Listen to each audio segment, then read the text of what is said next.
Today, we will study the PCR technique in detail. PCR, or polymerase chain reaction, is an important molecular biology technique used to amplify a specific DNA sequence. So let's see how PCR is performed in the laboratory. First, the laboratory workspace is prepared, and all essential equipment and reagents are arranged. These include PCR tubes, a tube rack, micropipettes, sterile pipette tips, PCR master mix, forward and reverse primers, template DNA, and nuclease-free water. A sterile PCR tube is carefully placed in the tube rack, ensuring that it remains clean and properly positioned throughout the preparation process. A micropipette is prepared with a fresh, sterile tip to transfer the required reagents accurately. First, the PCR master mix is carefully added to the tube using a fresh, sterile pipette tip. Before adding the forward primer, the pipette tip is replaced with a new sterile tip to prevent contamination. The forward primer is then carefully added to the PCR tube. Next, the pipette tip is replaced again with a fresh sterile tip, and the reverse primer is added to the reaction.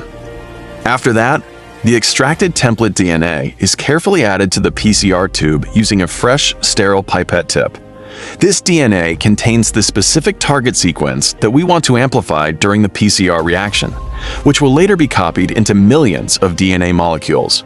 Once all components are added, including the PCR master mix, forward primer, reverse primer, and template DNA, the reaction mixture contains all the essential components needed for DNA amplification. Once all components are added, the reaction is mixed carefully and briefly centrifuged, so the liquid collects at the bottom of the tube. The prepared PCR tube is then placed inside the thermocycler. This machine precisely controls the temperature of the reaction and repeatedly performs three main steps: denaturation, annealing, and extension. Once the reaction mixture is placed inside the thermocycler, the PCR program is started. The thermocycler automatically controls the temperature and timing of each step. During denaturation, the DNA is heated to a high temperature. This causes the hydrogen bonds between complementary bases to break, separating the double-stranded DNA into two single strands. Next comes annealing.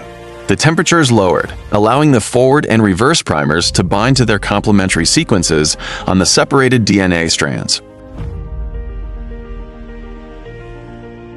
Then, during extension, DNA polymerase attaches to the primers and adds complementary nucleotides to the growing DNA strands, creating new copies of the target sequence. After one cycle, the newly formed DNA molecules can serve as templates for the next cycle. The three steps, denaturation, annealing, and extension, are repeated many times. With each cycle, the amount of target DNA increases exponentially. Through PCR, even a tiny amount of starting DNA can be amplified into millions of copies, making it possible to detect and analyze the target sequence. Finally, when the program cycles are complete, the thermocycler stops, the PCR tubes are removed, and the amplified DNA, known as the PCR product or amplicon, is ready for further analysis.